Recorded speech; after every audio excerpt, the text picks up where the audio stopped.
A lawsuit has been launched against a big Canadian airline. WestJet is being sued over passenger compensation. The group Air Passenger Rights has filed a suit centered on compensation limits. APR says customers are being misled as the airline caps compensation when flights are delayed or canceled. We're talking compensation for things like hotels and meals. The group insists such a cap is against the law. For more on this, we're joined now by the founder and president of Air Passenger Rights, Gabor Lukacs. Thanks for joining us.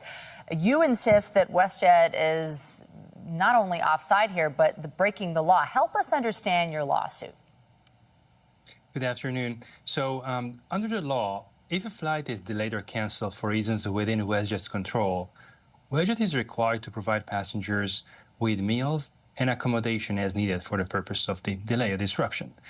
In some cases, WestJet refuses or is unable to provide meals and accommodation directly, and passengers, as a result, incur expenses far in excess of the caps that WestJet is trying to impose on passengers. And WestJet is trying to tell passengers, regardless of the fact that it was WestJet that failed to deliver, it was WestJet that failed to provide meals and accommodation, passengers would still be footing the bill for some of these expenses, which WestJet was supposed to cover to begin with. And this is simply wrong. There's nothing in the law that would provide WestJet with an excuse to not cover fully passengers' meals and accommodation when a flight is disrupted for reasons entirely within the carrier's control.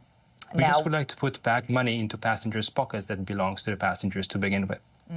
What WestJet is doing with this capping, how does that compare to other airlines? I'm not aware of any other airline that would actually publish on its website a guideline that could mislead passengers to believe that they are owed only up to $150 for accommodation or $45 per meal per day when they are stranded by the airline. Some airlines may have been doing it on a case-by-case basis, perhaps in private emails that have been sent, possibly, but not in such a blatant, obvious, direct way right on their website. This is the most egregious type of behavior that we are seeing currently in Canada, and we are dealing with this under the British Columbia legislation, the consumer protection legislation, where we brought a public interest lawsuit. So it is not that we are asking money for ourselves, rather we are asking the court to stop WestJet's behavior and to put money back into passengers' pockets where it belongs. I'm glad you noted that because, yes, it's the fact that these guidelines are suggesting this is all you're entitled to. Your lawsuit is saying, you know, you're going to mislead Canadians and thinking that's all they're entitled to. In fact, they would be entitled to more. WestJet, for its part, isn't commenting because this is before the courts. Help us understand the next steps here and what ideally you want to get out of it. The next steps would be for WestJet to file a defense.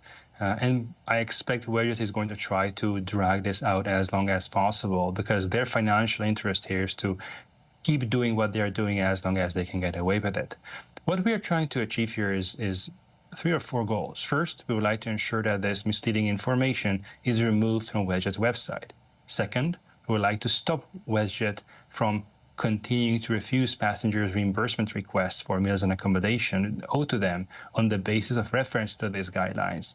Third, we would like to compel WestJet to pay passengers what is owed to them under the law.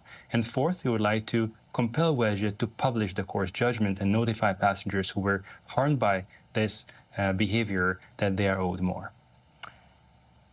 Gabor Lukacs of Air Passenger Rights, thank you so much for spelling out the lawsuit for us. Appreciate it. Thank you very much for having me.